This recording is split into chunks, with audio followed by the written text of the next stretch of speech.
The Center for Educational Media and the College of Education at Middle Tennessee State University are proud to offer professional development to K-12 educators in Tennessee through our online video library. The following video is presented by the Center for Educational Media in partnership with Professional Educators of Tennessee's Leader U Conference.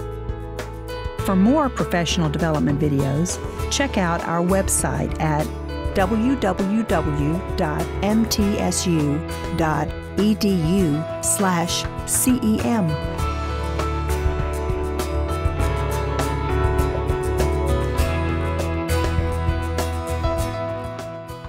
All right, welcome to our last session. We have Jay Boyd with us here. Jay has almost come full circle. She began as a Peace Corps volunteer in Morocco and has been in education for the last 8 years. She was in Metro Nashville, she was in Rutherford, lastly in Williamson, and now she's going back to Morocco. So she has a variety of experience from teaching kindergarten to blended ESL and gen ed, 5th through 12th grade in lots of different settings. So she's been all over the place doing all kinds of things, and then we're going to send her back across the ocean very soon. She has a passion for integrating technology into her classroom to prepare students, and so I'm excited to see what you've brought for us today. Thanks for coming, Jay. Thank you. So as she said, I really like to use technology in my classroom because that's just where we're going. And I've taught students from they've had no internet or very little computer to like really good at computers. But I'd say the majority of my students don't really have a strong typing background or just knowledge of laptops. And so I integrate that into a lot of what we do. It also makes it a little more interesting for the students. So we're going to be talking a little bit about, as you can see, I'm a teacher, my learning goals, benefits of how to integrate the following resources: the Britannica Dictionary, Edpuzzle, Padlet, Kami, Google Docs, and Schoology. So I know in Williamson we use Schoology, and I think that's used in a lot of counties now. But a lot of these are free. The Britannica Dictionary, Edpuzzle, Padlet. I'm not sure about Kami. I've only used it through Williamson. Are any of you familiar with these already? A little bit? Does anyone in here school district use Schoology? Yeah, Rutherford County. Okay. I'm going to show you some really awesome features of Schoology that you may not know about. So first, the Britannica Dictionary. I like it because it's easy to understand definitions. It gives examples. It has a pronunciation guide, so you can read it and hear it. They have a section of Ask the Editor, so if a student has a grammar question. There's a word of the day, which is going to be a lot of words that they probably don't learn in school. It has quizzes they can do. How strong is your vocabulary? Name that thing. Those are really good for a lot of our lower kids. And they use a core vocabulary of about 3,000 words to describe all the words you can look up. So it's going to show us that website. Has anyone used this before or heard of it? Okay. I think I learned about it at a PD that I went to many years ago, and now I tell everybody about it. I love it. Let's say you look up a word on Google, and it's a word, knowledge. And it gives this, facts, information, skills acquired through experience or education. Well, if I look up that same word on the Britannica Dictionary,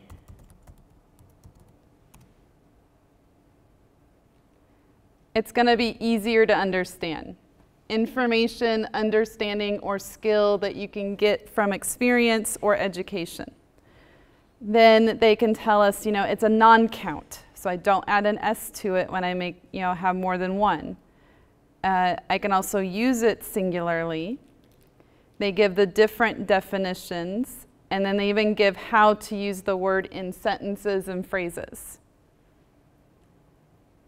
And then sometimes they'll even give extra information like common knowledge, public knowledge. Like if there's certain ways that we use that word in a phrase that are common, it'll go through and explain what those are too. So this was originally called the Learner's Dictionary, and then it got, I think, purchased by Britannica, so now it's the Britannica Dictionary. But it's designed for English as a second language students, or English language learners, but I think it's good for all students. Another feature that I like about it is if you click on it, it'll say it for you.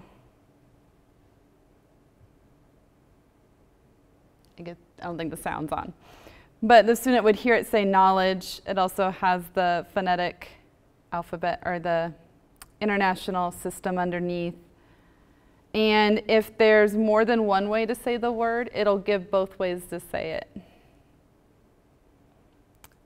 So kind of going back to the home page, like today's word is replete, having much or plenty of something. And then you can learn more about it. I also like it gives you the part of speech. Ask the editor, what's the difference between come back and get back? You know, I can learn more about that here. I can even search and look at, there's a whole history of ask the questions. The quizzes, name the thing, they're timed. But if you take the quiz, you know, you have to say what it is. Well, I know it's almonds. Or no, sorry, those are peanuts. I can't see the picture. But it'll tell you what the right answer was, and if it was easy or hard. That one beats. And it gives points. So it's kind of like a game-like experience a little bit. There's also these tabs up here that you can go back to, and they have the Ask the Editor archive, word of the day. You can get there. And then the core vocabulary. So every definition in this dictionary is using these 3,000 words. So as long as students know those core words, they can understand any definition that they look up. And you can even teach them, you know, by topics, like essential words for the TOEFL, family members, legal English, academic English, weather. I mean, you can make entire lessons just using this dictionary. And one thing that I like is I can even look up prepositions, and it will give me all the different ways that preposition is used, which is really good for our ESL students who have trouble with our prepositions. Questions about the dictionary? I like that. Yeah. A lot of features, user-friendly. I tell all my teachers about it, and often what I do is, so I have Schoology, and I'll embed a link so they can always get to it from our homepage. But I'll talk more about Schoology in a minute. But the next one I was going to talk about is Edpuzzle. So Edpuzzle is very visual. So you know, students like to watch videos, right? They go on YouTube, TikTok. Like video is their mode of learning. I like this because it's self-paced. So if they're watching a video, you can put questions in there, and when they get to that question, they can actually re-watch that part of the video to answer the question if maybe they didn't understand the video the first time. It's flexible, so it's great as like if you have a sub or homework or anytime you want the student to work on something on their own. It's not super long. I try not to do long videos with it because really we want students to retain the information, so we don't want to give them too much at one time. So you can select your video. You can either discover videos that are already created by other teachers. You can use Edpuzzle Originals, so videos that Edpuzzle has already created with questions. You can also create your own. You can find your own YouTube video, or you can even create your own video. After you have your video, you can cut it. So if you only want to use part of it, you don't have to use the whole video. You can do voiceover if you don't like what it says and you want it to say something else. And my favorite feature is this ability to insert questions. They can be multiple choice, or they can be open-ended. And then you can also take notes. So that was the other one I had up, was this Edpuzzle. And so when you can set up a free account, and it has these Discover. That's where you can find videos that have already been created with questions already embedded. Same thing with the Edpuzzle Originals. What I like about that one is it's separated by content area. So if I'm trying to teach, I usually teach a lot of ELA.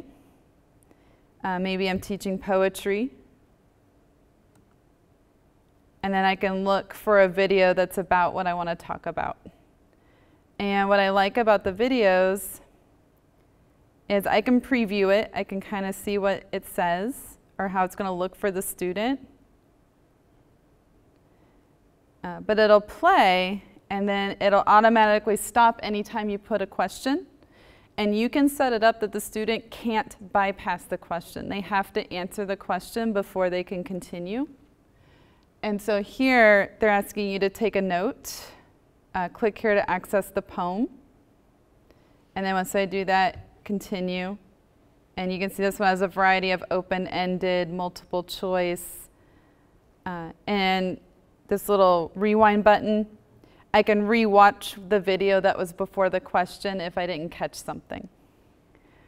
You can also turn on closed captioning, which is really great for our English language learners so they can read and listen. And let's say I like the video, but I want different questions. I can copy the video. Okay. Like I can move it if I want to. I can also edit. I can put my own questions. I can trim the video. You know, I can make it shorter or longer if I just want part of it. If I didn't like this question, I can write a different question. I can delete it. I can edit it. But I do say if you're on a time crunch and you need something for your students to work on, you need something to go with your subject, great resource with pre-made videos already. And then sometimes, like maybe there's a YouTube video that I like that I want to use. I can search for it, and then I can create my own questions to go with it. I think I might have done that. My high school students were doing the Fall of the House of Usher. And so I found a video, and then I would ask questions as they watched it so they could better understand the story. And that was with my students that had only been here about 2 years. So I find for them, videos are really helpful. Sometimes I teach about culture, so I've got history of Halloween. You see, I teach a little bit of everything. Any questions about Edpuzzle? Yes, Jennifer, can you go over creating questions?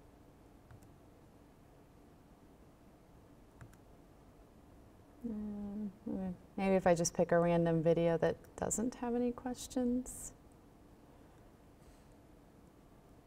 Edit.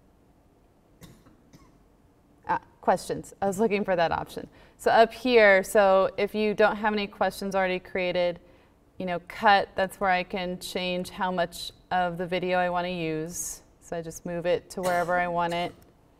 Pause, and I can add cut, and then that way I only have part of the video. VoiceOver, that's where,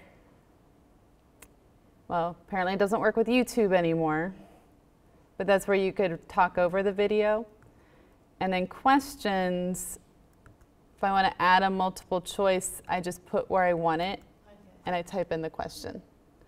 That's what I was looking for, was this question. Select the correct answer so that, does it self-grade then? If you have multiple choice, it self-grades. If you choose open-ended, you would have to go in and check. But it is a nice feature of it, auto grade, so kind of saves you a little time there. Where do I go to see the grading then? Let's see if I have any. So, one new answer. So you go to where you have your classes. So you may need to add a class. So you can either, if you have Google Classroom, you can add it from there or any of these other. Yeah. Or you might just create a new class and give it a name. Or actually, I'll call this, we'll just say new class. You have a description, your grade level, your subject, and then classic is just when the student logs in or signs up, they'll get, I just choose classic, it's just easier. So create class, and then you can assign things. So for one of mine that already has assignments, I go down to that class where it says assignment, and it says one new answer, and then I can check to see what their assignment was. That's one of my students who graduated already. So mine is connected to Skyward. It's the way that Williamson County has it all set up. But you can always create a course and then give your students a link and a code, and they can access it without it being part of Schoology or anything like that. Any other questions about Edpuzzle? So many, but I'll have to go to YouTube and do a tutorial. It's okay. And they have YouTube, like, I want to say they probably have like help and stuff in here too. It's good to have you introduce this because then we can go and play around. You can play with it, yeah. So it's a website I go to and it's free? Yeah, it's free to sign up. Mine's just through Williamson County, but it's free to sign up. Because I created an account before I realized Williamson County had it already. So I actually have like 2 accounts. I haven't used it as much as I could. But I do see, because I was using something else before, but I do like the way Edpuzzle's set up and that it already has a lot of questions and things inserted. One of the other things that I like to use a lot is Padlet. It is only free for 3 Padlets. Beyond that, you do have to pay. So that's one thing that makes it not as great as it could be. But it's just Padlet.com.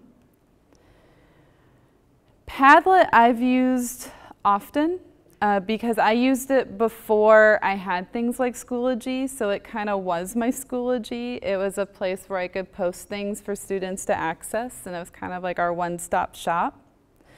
But you can add posts with a click, copy and paste, drag and drop. You can even copy an entire Padlet from somewhere else. Changes are auto-saved. Simple link sharing, so your students can collaborate really easily. I would use it across classes. So I worked in a county where I only had 1 or 2 students, maybe 3 in a class, and so I would have a Padlet that all 3 classes would interact with. So they had more opportunity for student feedback. I haven't used this feature, but apparently it's available in 42 languages. I have used this. You can upload files from your computer, take a picture or a video. So when I was in Rutherford, we were allowed to use Flipgrid, and I loved it. But then I got to Williamson, and we weren't allowed to use Flipgrid. And so Padlet kind of had some of those features that we could use. They had not banned it yet. Why are you not allowed to use it? Because we are in Metro. We can use Flip. Williamson says it's not secure enough. Oh, really? Okay, interesting. That's fine. You do like videos and stuff, and I haven't used it a lot. Yeah. You can post images, documents, videos, music, files. You can embed content from the web. So like YouTube, one way to bypass those introductory videos is to embed it into things like Padlet or Schoology. You can also embed Instagram, Twitter. There's so many things that you can use. I haven't used all those features, but I have used like the YouTube and stuff like that. And it's kind of a new feature that I don't think it was always this way, but when you attach your links and files, it has a little preview of it. So it's a very visual place to go. And I like that you can access it anywhere. iPhone, Android, Kindle, Chromebooks. Not all sites play friendly with everybody, but this one does. And if someone posts on the website, it's automatically, it instantly goes across all devices. So it's very live. You can take photos and you can even scan QR codes.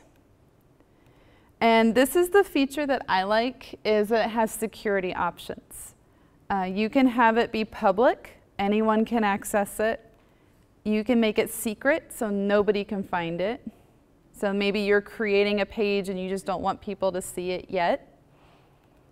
I use password protected. That way I know that only my students are accessing it because only they have the password. I haven't used totally private or organization, but those are other options. Especially if your county pays for Padlet, you have more options. And like I said, you can create up to 3 for free. So this is one of my Padlets that I created for my, it was my seniors last year, 21-22. We were learning about the women's suffrage movement. And so we were preparing to write essays. And so I'd have posts like when I introduced the unit. One thing I know about the women's suffrage movement is, and so they would comment and let me know something that they already knew. Then at the end of the lesson, they had to post 2 things that they learned. So it's kind of like my exit ticket a little bit. I don't know if your schools require you to do things like that, but you can use this as your, they call it lots of different things now. Bell work, beginning of class work. So I kind of used it as my beginning of class and my exit ticket. You can, let's see, this one, we read a Newsela text and I wanted them to tell me the most important thing that they learned. We were learning how to do essays, so I put an outline for one of the other resources that I use. And when we started our essays, I had them copy and paste their introduction into one of the comments so that students could give each other feedback. And again, we could do that across classes. It didn't just have to be in that one classroom.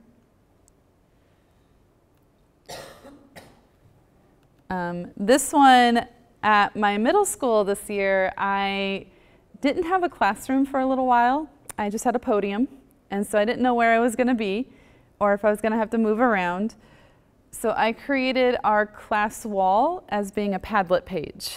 And so this way they could also access it from any class or any time that they wanted. So these are things that I would normally have put on my wall, but I made them into images that I then put as posts into a Padlet. So we had like our parts of speech, what is a noun, what is a verb. Then we had our WIDA access levels, what a level 1 expectation was, what a level 2 expectation is. If you're wondering, my parts of speech is from Presto Planners. Great resource. I love all of her stuff. I can't remember who I got the level 1 stuff from. I'd have to look it up. It's on Teachers Pay Teachers, though. I like to use the Padlet that I can move my posts around, but there's different settings you can use. You can have it be that it just puts them in order of when you post. You can have them, Let's see. Let me delete this one, because I don't really use that one. So if I want to make a Padlet, so you join Padlet, you create your free account, and then you can make a Padlet. So make a Padlet, so you have two options for your wall. It can be a static wall, or it can be more like, it can be more like a wall like bricks, or it can be a wall with sections. So it kind of like has a shelf. And if you kind of hover over, it shows you what that would look like. So you can see that the section with shelf, I can have like topics up there. I can label them. Where with the wall, I don't have those labels at the top. And then I can give it a title. I can give it a description. I can add an icon. I can change this wallpaper, what the background looks like, the color scheme, the fonts. I can group posts by section. I can sort them manually myself. I can, if I'm going to open it up for students to post, I can have them so it shows that who posted it and what time they posted it. I can choose if I want people to be able to comment on posts or not. One thing that I usually turn on is filter profanity, students. I like to require approval sometimes just so I can see what they're posting. And then remakes is whether or not you want to allow other people to copy your Padlet. And then whatever your title is, that's usually, I can change the URL to be the name of my Padlet to make it easier to find. Appearance.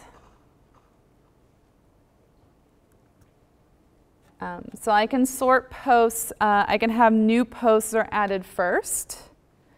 I can have that new posts are added last at the end. I can have them sorted by newest to oldest or oldest to newest. If I have like subjects, I can put them in alphabetical order, or I could just have them be random. So that's what that sort is.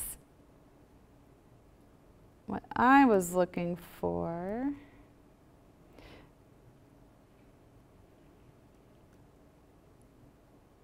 there we go. So, you know, once you've got it set up the way you like it, this plus is how you add a post. And I usually give it a subject. And then I can upload a file. I can upload a picture, a link, a photo, and a lot more options. I'm not sure what I can't draw is. I don't think I've ever seen that before. YouTube links. So let's say I want to link to my website here. So I want to copy that. I can go over to my Padlet, click on link, I can paste it, and then I can publish. And there. So now when my student goes to that page, they just click that and it opens up that dictionary. So it can be used for so many things. The options are really endless. I've used it for a vocabulary wall. I've used it, like I said, as our classroom wall because we were moving around. I've used it for collaboration so students can, you know, they're working on their essays, and so they would write their paragraphs. Now I had it set up so like my students, whenever they posted things, it didn't say their name and it was just anonymous. And so it kind of lowers their effective filter a little bit because the students don't know who posted what. And then I would have them give feedback on things that like if they read Women often suffered from deprivation of their rights taken over by men. They could give feedback like, maybe find a different word, or maybe rephrase this so it's easier to understand. As you can see, I had students that like to use the synonyms, the thesaurus a lot. And sometimes it got to encourage your students, well, how would you say that in your own words?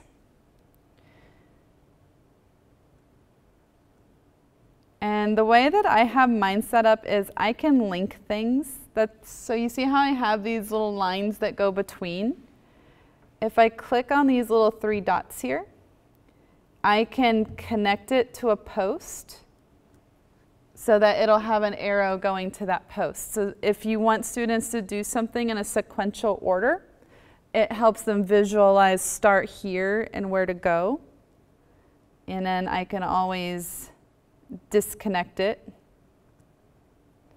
I can move them around to kind of wherever I want. But you can see we did a lot with this, with the women's suffrage movement. With my focus page, we had a lot of resources. And then I also started using it for excellent student work. So if somebody wrote something that I thought was really good, I would start posting it on the wall too, so other students could see that as an example. So if you're like me and space is at a premium, it can be your classroom wall. And then your students can also access it wherever they are. Is there anything you want to see with Padlet? Yeah, creating the classroom wall. Creating the classroom wall. What do you mean? How did you create it? I posted, you know, like how I showed here where Okay. I just added posts. And I would look for, so I created a lot of, sorry, not that, wrong image, this image. So what I did,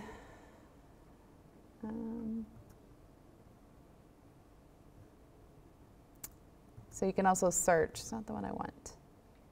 Okay, got it. So there's lots of ways to add things as looking. Upload, that's what I want.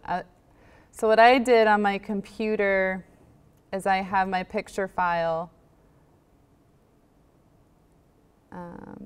So points of view, if I wanted to post that image, I just look for it, I enter it. Okay, and go. And then I publish it. And, you know, let's say I think that's too small.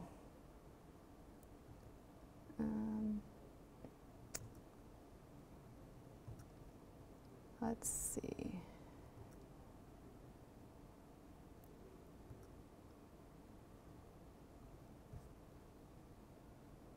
Let's look at my options here. There's a way, change format. So the wall that I have right now, I can't move things. But I have different formats that I can use. The one that I like to use is Canvas, and that's where I can move things around. That's how my classroom wall was set up. I can have it be Stream, where it's just everything's in a row.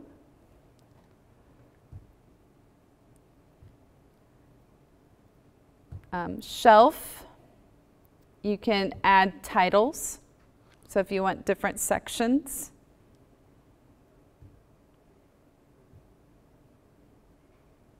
Map could be fun if you want students to kind of post where they're from. Could also work really well with social studies. Timeline, you know, it's all in a timeline. I think that's pretty explanatory. And then the one I like to use, Canvas, because that is where I can move things around. And like this is so small, I can make it bigger. And so I feel like with Canvas, I have a lot more control in how it looks. And that's where I can link things and move things and make it look more like how these are, where I have like the arrows and things connecting and moving. Did that help? Mm-hmm. Yeah, that's good. And so most of these, I just uploaded pictures. So if I had like a PDF, I would do screen print to kind of take a picture of it, and then I put it in Paint, and then I can save it as an image. So if I want to use this as an image, usually computers have a print screen button, and then I go into Paint, where I can paste it, and then I usually zoom out, and that's where I can, I only want this part of it, and I can crop it, and then I can save it as whatever I want. And then I can upload it as an image.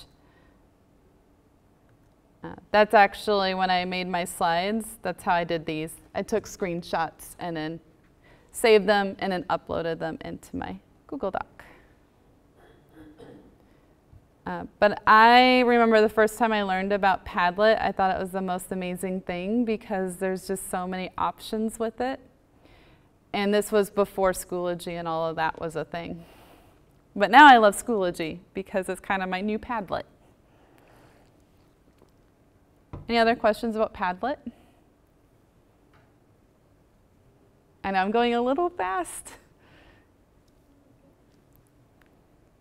Okay. So Kami. Kami is one of my other favorite things. I have a lot of favorite things. What I like about Kami, it has a read aloud. Voice comment. I have some students that they can't write and they can't type, but they can record their voice. And what I like about Kami is it has a speech to text, so they can speak and it types it written. Or they can just do a voice comment or a video. Video comment and voice comment is really good for our ESL students because the WIDA access test, part of that is speaking. And a lot of our students just don't get enough practice talking into a computer. And so I don't use Kami for this as much as I could. I use Schoology more, but it's an option that gives our students more opportunities to practice talking to a computer. And I've seen that when I do that on a weekly basis, my student scores went up a lot. Because most of them could talk just fine. They just felt weird talking to a computer because they never practiced. There's annotation tools. They can highlight, underline, strike through, text comments, especially if you want them to annotate a text. And I had students that would lose everything I printed off for them. And so I went to Kami because they can't lose it. It's there. And so they could always find it. One thing though is if you're going to use it for those annotation tools, you'll want to run text recognition. Otherwise, they're very hard to use. And I'll show you what I mean in a minute. Another thing that I like about Kami is you can split and merge documents. So I scan a lot of things into my laptop. And I like to post assignments in Schoology, but I don't want to post the whole 90-page document. So I'll use Kami to take out the pages that I want, and I'll download them as a new PDF that I can then use as my assignment. I can also take two different documents and put them together into one, which I think is cool too. And they also have built-in templates that you can use to create your own assignments. Okay. So this is, I'm a visual learner. I like to show things. So the templates they have already, you can browse. A lot of graphic organizers. There's a digital notebook. That would be really great for vocabulary. Cornell Notes, if that's something that your school uses. Hamburger writing, I know I've used that with my students. You can look up by grade, you can look up by type, by subject. So the Kami library actually already has a lot of things built into it already. Now, is this one free? Mm-hmm. Well, I don't know. I know my school uses it and it's embedded in everything. I don't know if it's free. Or if it is free, I don't know what the options are.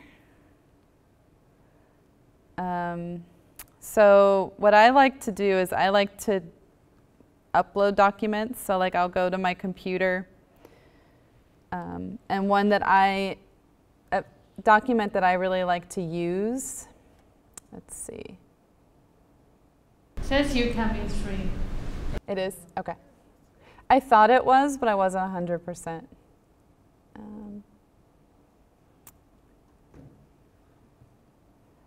So I like to use Imagine Reading, which is a paid resource. But let's say I don't want to use all 3 pages.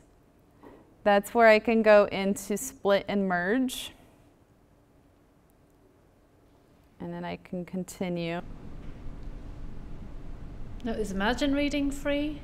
No, it's a paid resource.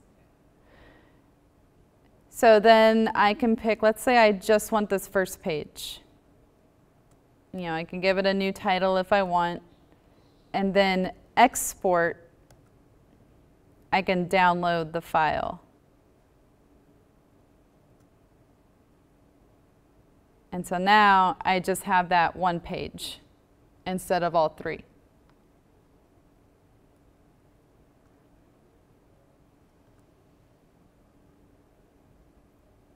Merge mode is if I want to do more than one document and I want to put them together. I say I use split a lot more than I use merge because I'm usually trying to reduce the pages I'm using. And then something that I'm using with my students right now is the scientific method. This is a resource I got from Reading A to Z. It's also paid. It's not free. But if you have access to Reading A to Z, it's Learning A to Z, I think is the parent name of it. But it has really neat features, especially for our ESL students, like these vocabulary power packs. So right now this summer I have my students working on a scientific method. And some features that I can use with documents, if I go to drawing,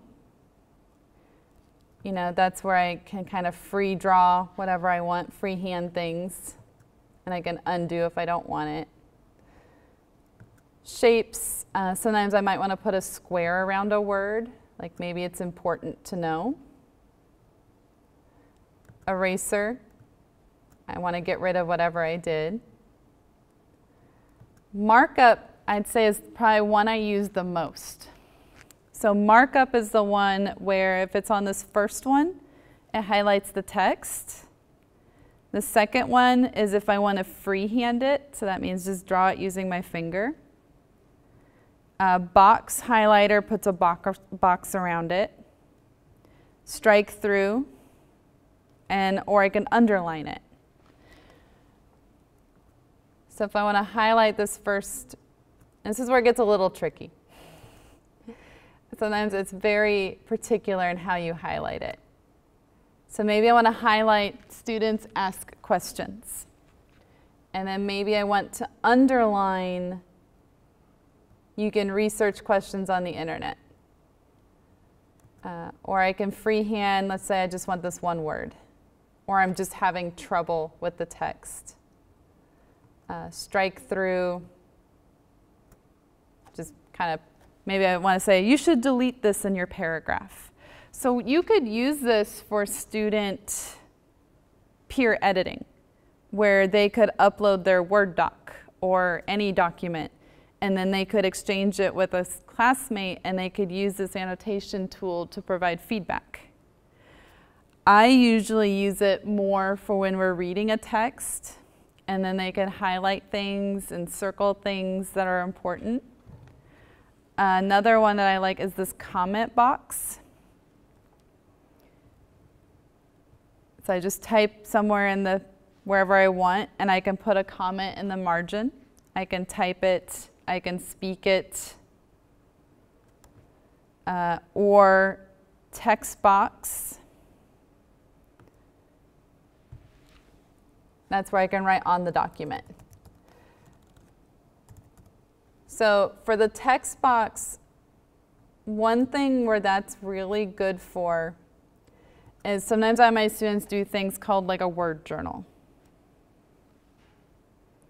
And so, you know, it's telling me it's importing it, it's uploading it. And so if I want to type a word, let's say I'm working on the word explain. I can use text box so I can type on the document.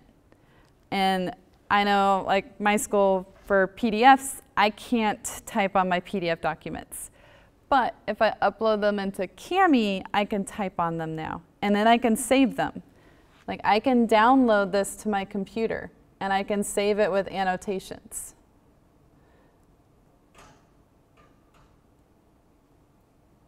And then even with text box, if you look up here, we have a lot of options. I can change the font, the size.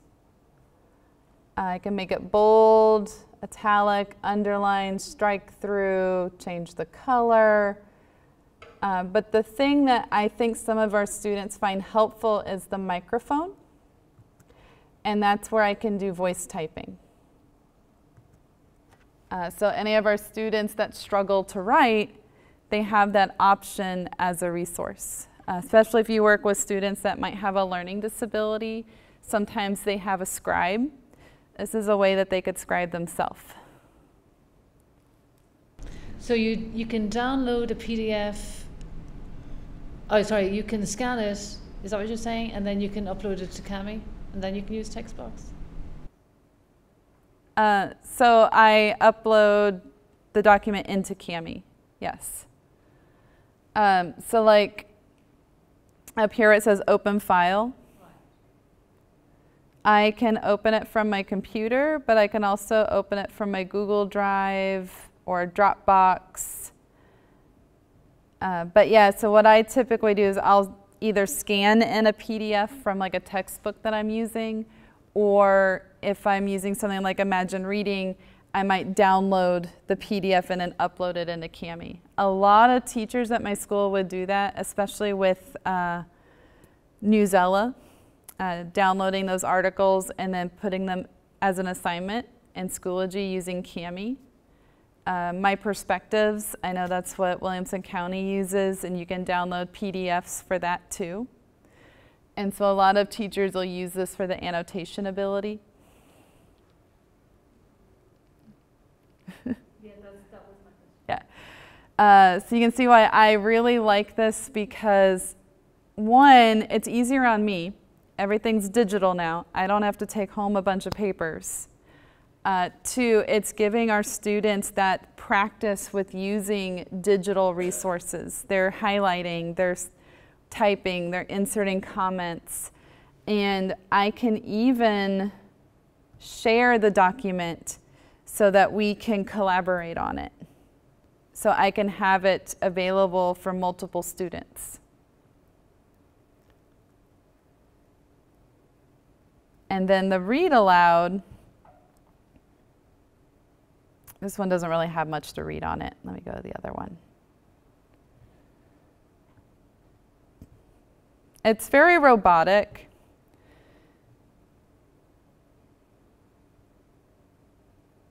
But it'll highlight what it's reading. So like, I wonder why, and it'll highlight the next science, card 1A. So it highlights as it reads. So it helps our students to track, especially if your students struggle with tracking. They can hear it and see it moving. They can slow it down, speed it up. And they can even change the voice. I see in here you've got some translation options too.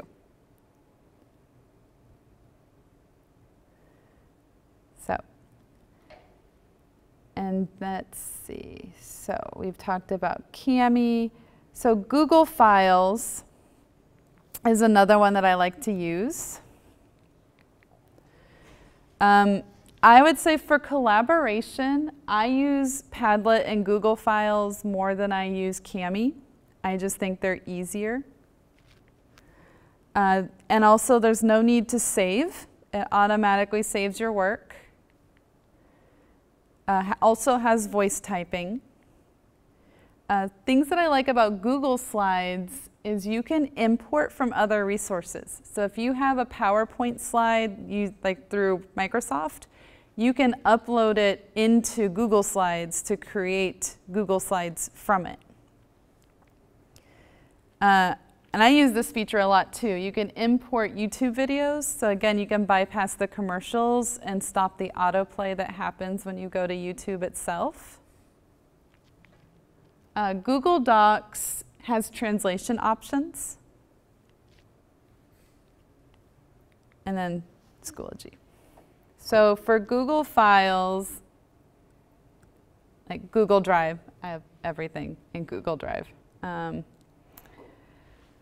Let's see. So Imagine Reading is something that I use a lot in my classes, and so I create a lot of slides to go with those. So one unit that I worked on this year was Baba Yaga. But what I like about Google Slides, so what I'll do is I'll make these a lesson that my students have to type their answers to. And what I like about that is when I have it as an assignment in Schoology, I can see what they're typing as they're working on it. Where Kami, unless I'm looking at their computer screen, I don't know what they're doing until they submit it. But with Google, even if they haven't submitted it, I can see what they've done so far, because it auto-saves everything. It'll even tell me in Schoology if they've opened the document. So if someone says, I worked on it, and I can go and go, nope, you haven't opened it. So it's all live time, refreshing, so you can see who's working on it, who's submitted it. Makes it easy to grade and give feedback. So if they're typing an answer, I can type a response that they'll see on their screen, because we'll both be on the same document. We can both see what we're each typing at the same time. So that also makes it really good for teacher feedback. And also students can share the document with each other and they can work on projects together. I had some students that were working on writing a story this year, and they all had to write the same thing, and so they shared the document with each other so they could all add to it at the same time. And that's really easy to do with the share button. But, oh, sorry. Don't want to give everybody's name away. But yeah, so when you click share, you can share it to other people. So me, because I work in Williamson County, I actually can't share any of my Google Slides outside of Williamson County. They have it set up so like it's impossible.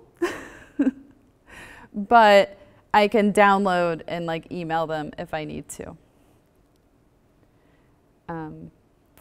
So Google Slides is really good for that.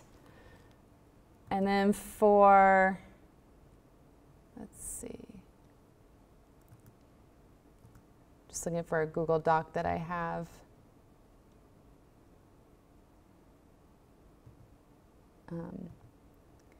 So one of the things I created was, I do essays this way a lot.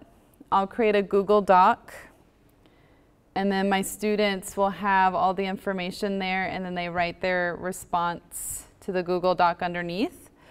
And again, I like using the Google Docs because I can check their work in live time. I can give them feedback right away. I can see what they're working on. I can even, let's say I don't like this sentence that they wrote. I can add a comment, and I can tell them something they should fix. And they can see that comment on their computer.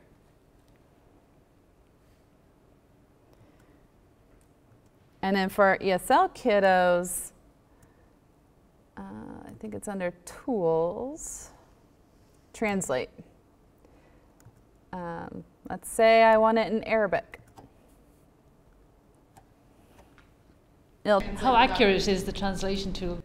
Yeah. How accurate is it? That I have no idea. But it's Google, so it uses Google Translate. So however accurate Google Translate is. Which I'm sure we've all used Google Translate. Yeah, that's my point. It's not always accurate. Yeah.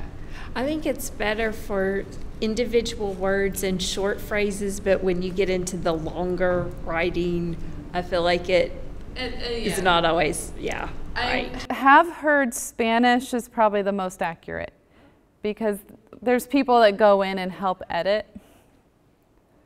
So I guess if it's a more common language, it's going to be a little more accurate than a not so common language. I know some languages, because I've had students, try to use it to write, and going into English, the longer writing pieces, I'm sure we've all had that too. Sometimes that doesn't make sense. So, but of course we want them to learn to do it themselves. So, yeah. Don't use Google Translate for entire sentences. Words. Words. Very short phrases, yeah. But I will say I do use Google Translate to email home because I feel like it's good enough to get the point across. And it's also kind of how I tell if the parent knows English or not, because I'll post in English and they'll say per Google Translate, and then I can tell by their response if they know English. So, but it helps if you don't have any other way to contact. Right. I don't show my students that feature because I don't want them using it. And it used to have a read aloud, but I think they got rid of it. Let's see. Yeah, they used to have an option where you could open it and it would read it to you, and so students could hear how their paper sounded. But I don't think they have it anymore. It was a really nice feature. Because I have a student that had a learning disability, so she had really struggled with reading. So she would use the voice to text, and then she could use that read aloud feature to hear how what she wrote actually sounded.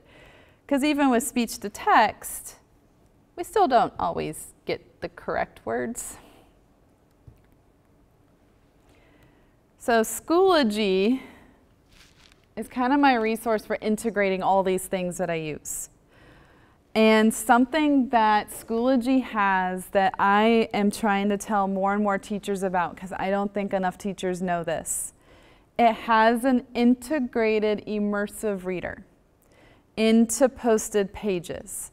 So the page has to be typed information or copied and pasted. It can't be a PDF. It can't be an uploaded document. It doesn't work. So I just want to make that clear. Like a PDF, it doesn't work with it, but if it's copied and pasted or typed, there's this feature called Immersive Reader. It reads it aloud, has a translation option, and when you hover over a word, it shows an image of what that word means. So for a lot of our newcomers or really low students, those visual pictures are really helpful. So, could you go back to that slide, please? Well, I'm going to show you in Schoology. So in my materials, so I have a lot of pages that I've posted. And so if I go to one of these pages, so when I say page, do we all know what a page is in Schoology? Okay, so if I go to Add Materials and I click Add Page, that's where this feature works, is with the pages that you can write. And so one of these pages that I've created is kind of a little how-to guide for my summer school Schoology page that I set up. And over here, you'll see this immersive reader. And when you click that, it opens up into this new tab, or this new window. And when you click the play button, it'll highlight and read through. But the feature that I think is the best is when I click on a word and it'll show me images of what that word means. So it's not 100% because, as we know, many words have more than one definition, and it doesn't work for everything. So like if I click on each, I don't get a picture for that. But it will let me hear that word if I don't know how to say it. And like buy, there's not a picture for that. But different, it'll show like different pictures of what that word means. Folder. Day. So I show all my students this. So I'm like, so your teachers post a lot of things. There's this feature that you can use that'll help you understand if you don't know it, especially things like science, social studies with that really technical vocabulary. And also for students that get read aloud on a test, if their student posts the tests as a page in the program, they can have it read aloud to them. You just have to look at the formatting, because sometimes when you copy and paste from a PDF, if it has a square, it kind of messes it up. So you just have to go back and check that everything's formatted. But this is kind of because as an ESL teacher at 2 different schools with 7 different grades, I can't read everything out loud for all my students. And so this is kind of a workaround. Well, you can upload it as a page into Schoology, and then it can read it to them. So it's not as great as a human reader, but it's a good, and I've had a lot of teachers that I converted to using this. Like as soon as they saw these features, they're like, oh. And some other features that it has is over here with the reading preferences. I can turn on a line, so it'll only show me one line at a time. I have the picture dictionary turned on. You can turn it off. And I can even translate, let's see, and I can do it by word. So if I click on weekly, it'll show me what that word is in whatever language I chose. So that's here, and I'll put it back on English. And even under English, it's got Hong Kong, Ireland, United Kingdom, United States. It's got all the different Englishes in there. You can also turn it on for document, but as we all know, it's not always accurate. Grammar options. So if you're really working on students identifying what a noun is, you can turn this on, and it will highlight all the nouns purple. Or you can turn on verbs, and it'll highlight all the verbs red. Now, I'm sure students could also learn this to cheat. Recognize what the verb is. Well, okay, I'll just go here. But it can also just be a way for our students to see these things and just make it a little easier sometimes. Syllables. You can have it so that they read by syllable and not complete word. I can show labels. So if I have nouns turned on, it'll put a little in above my purple word. And I can turn it on for all of these, and it gets really fancy.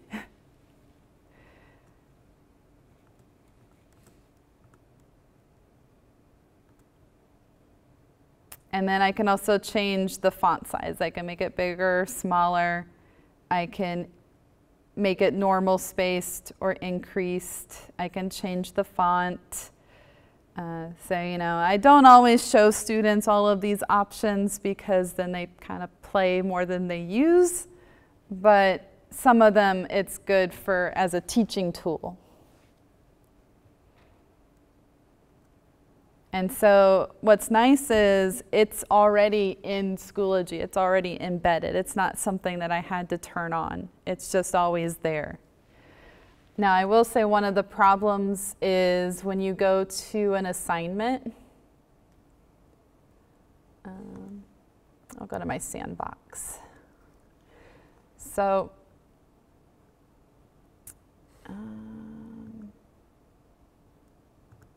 just see if I can find an assignment that I had. So creature, so these slides.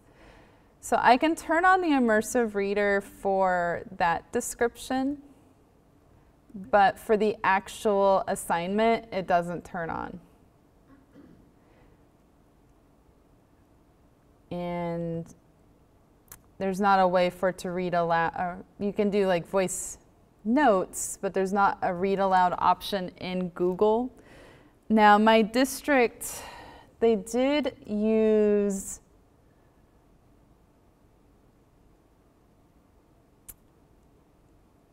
immersive reader for websites, but as you can see, it doesn't work for this document because it's just saying to get started.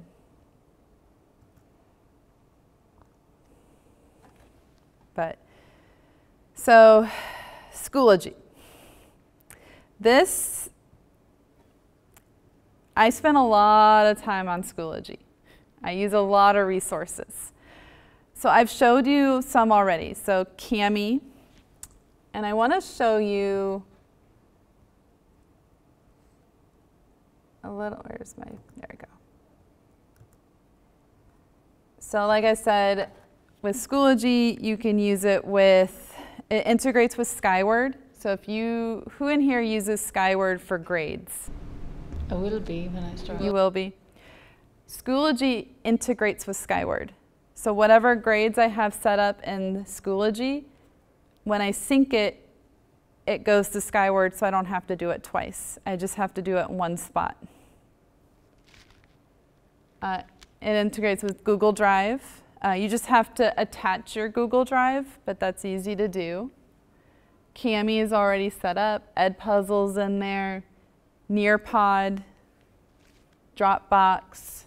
I don't use Evernote or Vimeo, but it has those too. I really like to embed my YouTube videos to skip the commercials. You can build assessments. And then if it's multiple choice, it auto grades it for you. And if you have it set up to sync to Skyward, it's all done. You're good. You just click sync and your grades are done for that assignment. Discussion tool. I haven't talked about that one yet. But students can type or record a response. And the neat thing about the discussion tool is you can post it across multiple courses. So you can have 2 courses answering the same discussion question and they can see each other's answers. So if I have a Schoology assignment and the student has submitted it, and so this is actually one of my students' assignments, I can grade it in Schoology. So I can open it with Kami, but if I just click, which I already did, is I open it up here, I can grade it right in Schoology. I don't have to go to Kami. I can do it all right there. So for this assignment, for my lower level students, I had them look up a word, give me the definition, the part of speech, use it in a sentence, and find a picture. So I like to do that because it helps them to work with it. I like having my students write their own sentences just so that they're more likely to remember it. And a lot of our students are visual learners, so them finding a picture to go with the word helps them remember it. And then if I have like a Google Doc or a Google Slide assignment in Schoology, and my students, this is what I was talking about. So up here it says assignment. In progress, I can see who's all still currently working on it or who has never opened it. And students will tell you they did and they didn't. And I can see who submitted it. And it'll tell me, like if I have a deadline, like I said, it's due by today. It'll tell me if they did it on time or if it's late. So let's say I don't get a chance to check until Friday, but it was due Thursday. Schoology will tell me if the student submitted it on time or not. And then I can grade it right there. And I can even open it into a new page if I want to type comments or something on the assignment to give them feedback. Or if they didn't complete it, I can click unsubmit and they can do it again. So that one I can't show you in Schoology because then you'll see my students' names. But that other one that I talked about, let's see, where is it? I get so many tabs open. Where'd it go? S, okay. So embedding a video, that's what I did with this student CNN 10, is I embedded this video, but I'll show you how to do that. It's actually really easy. So I would go to Add Material, Add Page, and then I'm going to find a video. So I like CNN 10 a lot. I use that with my students for listening practice. It's free. It's 10 minutes of news with the option of subtitles. And the way I would use it is I would have students listen to all the news stories. They would pick one, listen to it again, and then write a paragraph about what it was about.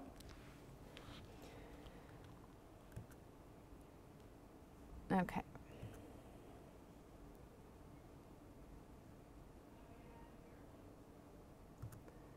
So, okay. It only works if you go to YouTube.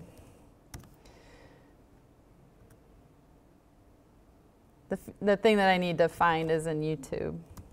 But usually the CNN 10 videos are in YouTube too.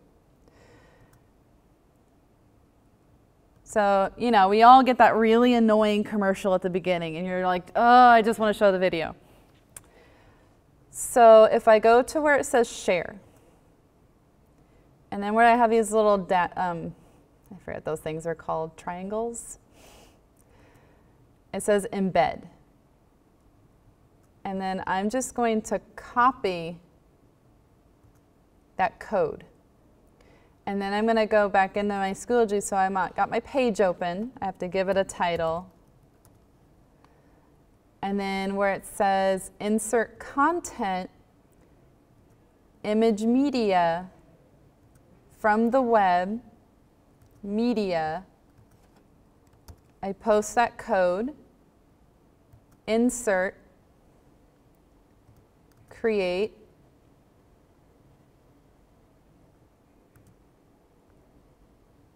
and now I have that video and I can play it without the commercials. So that's one feature that I really liked about Schoology once I figured that out. Okay. And then discussions are these little things that have the little thought bubbles. So that's where I go to Add Materials, and I can add a discussion. You give it your title. So you can have a discussion be lots of things. You can type what you want them to answer. You can give them a picture. You can post a video. You can record something. Whatever you want them to respond to. You can enable grading. You don't have to have it be graded. Down here, I can assign it to one student. I can let members see the other responses before they post, or I can have it be that the other members can't see anything until they post.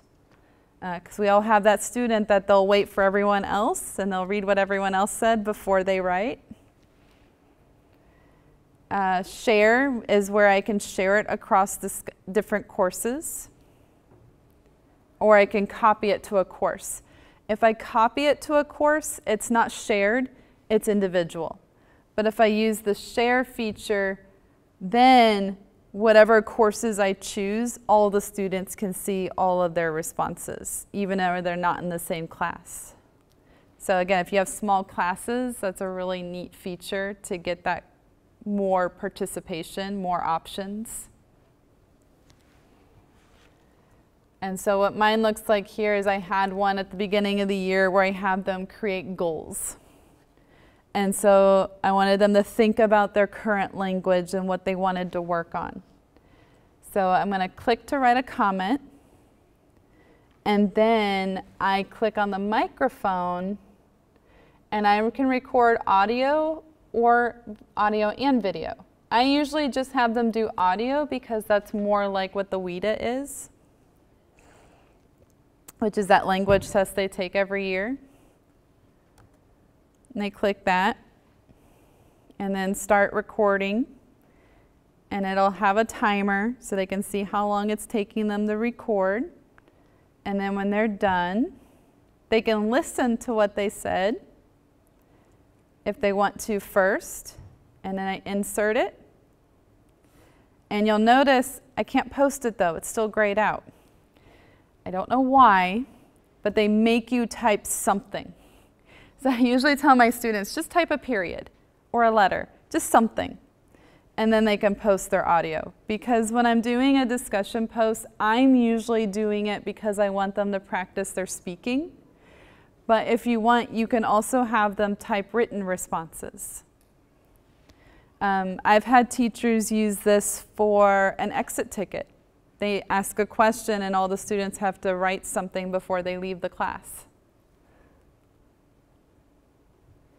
Or if you're doing ESL, you can have them record a response before they leave the class. No one said an exit ticket had to be written. It can also be spoken. You'll notice on the side over here, I don't know how it is for every county, but in Williamson, everything that I have access to that can be embedded into Schoology is over here and really easy to get to. Gradebook is where if I have my students set up, I can see all their grades for all the assignments. Grade setup, that's where I can say if I want classwork 40%, homework 20%, that's where I can put that information. I can weight my categories. You can even hide the student's grade if you don't want them to see it. You can have it by letter or by percent. And then Skyward is where I would go, which because this is my sandbox, it doesn't have Skyward attached to it. But that's where I would go if I wanted to integrate my Schoology gradebook with my Skyward gradebook. And once you set that up, you just sync it every so often and it just automatically transfers everything. Even comments that you put on assignments, it'll transfer it over. Members, that's where you can see all your students. And then my school, we have Edpuzzle, Nearpod, Zoom, My ELA, so all of that's just on the side, easy to get to. So if I click on Edpuzzle, it'll take me to Edpuzzle and I can create my class and create my assignment without even leaving Schoology. If I go to Nearpod, same thing. I can create and insert it without even leaving. It's kind of, so it really is a one-stop shop.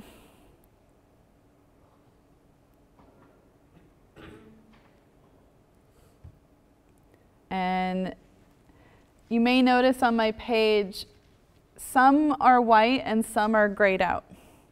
That's because I have the option to decide when things get posted. So for my week 2, I have it set so it's going to publish on June 12th. And so I don't have to do anything. It's just going to automatically publish at midnight on June 12th, and it's available to all my students. And one of the things that I'm doing that week for my lower students is I'm having them do an Edpuzzle, which is the ecosystems, 2 systems, and then a Nearpod, and they can do that in Schoology. They don't have to leave. They don't have to log into a new site. You can also integrate Kahoot. You can have it listed as an assignment in Schoology, and they can work on it on their own. It doesn't have to be done as a whole class. It can almost be like a homework thing. So these are some of my major technology tools that I use. Wow, you've blown my mind. I use way more than this, but I mean, I can talk about technology for a really, really long time. I like how easy it's made my life, and my students are engaged. It's made my grading so much easier. I mean, I still have to do essays myself, like that's still gonna take some time. It can't grade my essays for me, although AI probably can. But like even Nearpod, the grades and stuff will all be connected, and it'll show up in Schoology because it's an assignment, so it'll auto post. And I mentioned you can create assignments, and so for my seniors, I had them working on ACT vocabulary. And so to make my life easier, I started making them quizzes in Schoology. And so this is what we call our sandbox, and that is my personal page. No students ever have access to it, but whatever's in here, I can share to my other courses. So what I do every year is I'll transfer everything that I've created so it's all there. So next year, I don't have to create it again. I just have to look for it. Because they archive our classes every year, and then I don't have access to all the things that I uploaded. And so my sandbox is free. It never goes away. And so for like this first quiz, what it looks like for a student, you know, they start it. I have it set up so there's some matching, fill in the blank, and then a written response. So everything's auto-graded except the written response. That I would have to go in and grade. But everything else would be done for me because I pick the answers and say this is what it should be. And so under grading, obviously I didn't have any students do it, but I can add instructions that'll be at the beginning. I can make it so that, you know, after they've submitted, if it's something that I made that's all multiple choice, I can have it so students can see their answers right away when they're done. Or I can turn it off if I don't want them to see it right away. I can limit how many times they're able to do it. Maybe I want them only one time, maybe I want to give them 2 tries. And then something that I haven't used very much is there's even a common assessment, which, okay, I guess I have that turned off. But it was pre-built things that I could choose from to create a test that was just based off standards. I like to use folders to organize my information, make it easier for students to find. Updates, back when we were doing Zoom, I would usually post here what my Zoom link was or what my Zoom code was, or if I was going to be gone, you know, maybe there's a sub today, or just anything that this is the Zoom code we'll use all week. So I created this back 2 years ago when we were still doing part Zoom, part online. Which I will say COVID was difficult, but I think technology got a lot better as a result. There's a lot more options than there were because we had to. And I don't think it's going away. I think we're always going to use technology, and we just got to learn what works for us and what we can, because I always say work smarter, not harder. And the nice thing about this is if you're part of a group, you can even share resources. So your team at your school can create a group, and you can post resources that you can then share to your course. So you can collaborate and it not just be you creating everything.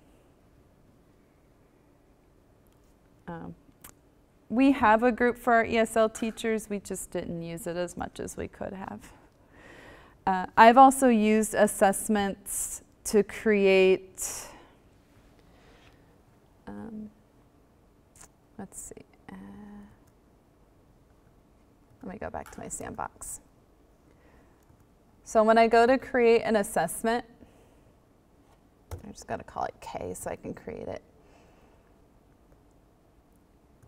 There's so many different kinds of questions I can do. I can be as simple as multiple choice, true, false, matching, ordering, fill in the blank. If you want them to write an essay, the short answer essay is the open-ended option. But what I would use sometimes is audio. So when I gave my students their final this last year, part of that was they had to record a response to the question. So I'm always finding different ways that students can get that practice in talking to the computer, because that's not something they do in many of their classes.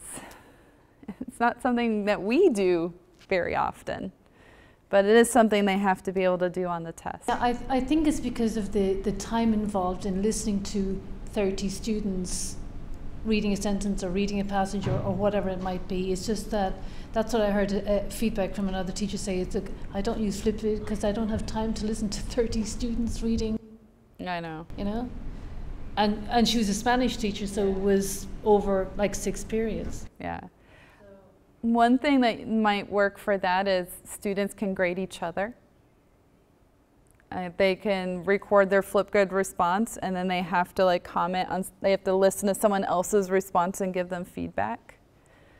It still gives them practice the recording, but then it's less work on the teacher.